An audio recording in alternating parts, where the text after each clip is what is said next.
Alléluia, gloire à Dieu, nous bénissons le Seigneur pour le souffle de vie qu'il nous accorde encore en ce jour. Bienvenue à 1 minute de prière de ce mercredi 4 octobre 2023. Aujourd'hui, le Seigneur m'a mis à cœur de partager avec vous ce passage de Romains chapitre 9, du 20e au 22e verset, nous lisons au nom de notre Seigneur Jésus-Christ. « Ô homme, toi plutôt qui es-tu pour contester avec Dieu ? Le vase d'argile dira-t-il à celui qui l'a formé, pourquoi m'as-tu fait ainsi ? Le potier n'est-il pas maître de l'argile pour faire avec la même masse un vase d'honneur ou un vase d'un usage vil ? Et que dire si Dieu, voulant montrer sa colère et faire connaître sa puissance, a supporté avec une grande patience des vases de colère formés pour la perdition. Alléluia. Mon frère, ma sœur, j'aimerais aujourd'hui te parler de l'argile, du potier et aussi du vase. Nous sommes en réalité créés, faits par Dieu. Et ça, la Bible le dit dès le début. Mais il y a aussi une chose, le Seigneur est en train de nous modeler à sa façon. Le Seigneur modèle les gens à sa manière.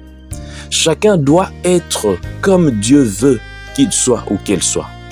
Voilà pourquoi, des fois, ça ne sert à rien de lutter contre Dieu. Il y a des gens qui luttent contre Dieu. Si vous avez reçu l'appel de Dieu et que vous êtes en train de me suivre maintenant, vous devez savoir que, à cause de votre résistance, vous risquez de passer beaucoup de temps dans la fabrication.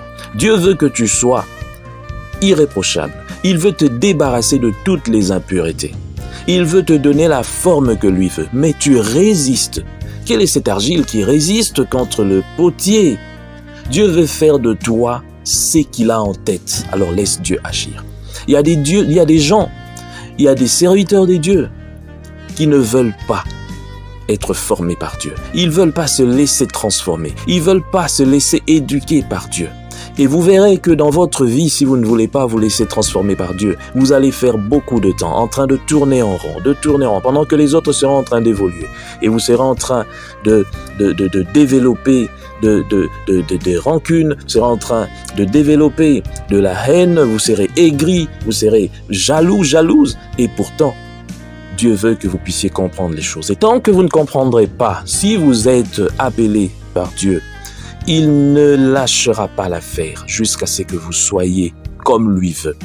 Voilà pourquoi je disais une fois à une sœur, Dieu t'a mis peut-être à la touche par rapport à certaines choses, tout simplement parce qu'il veut que tu puisses le servir et que tu arrives là où lui veut que tu sois.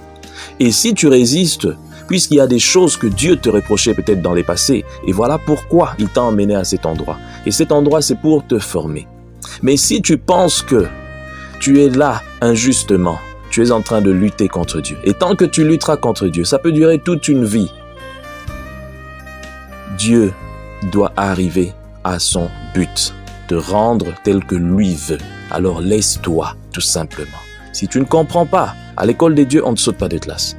Si tu ne comprends pas et tu ne réussis pas à cet examen, ça te rattrapera. Encore et encore. Que Dieu bénisse sa parole. Seigneur, merci pour cette parole. Aide-nous à nous laisser transformer par toi, à ne pas résister, Seigneur, ô éternel, mon Dieu, mais à être comme de l'argile, Seigneur, ô éternel, mon Dieu, malléable, que nous puissions nous laisser transformer, avoir la forme que toi tu veux. Aide-nous, Seigneur, à ne pas résister à ta parole, ni à ta volonté, dans le nom puissant du Seigneur Jésus-Christ. Amen. Chers frères et sœurs, dans le Seigneur, vous avez l'occasion de servir Dieu avec votre temps, avec votre intelligence, mais aussi avec vos moyens. Soutenez, restez unis dans 1 minute de prière chaque jour. Écrivez-nous, envoyez vos dons ici. Que Dieu vous bénisse.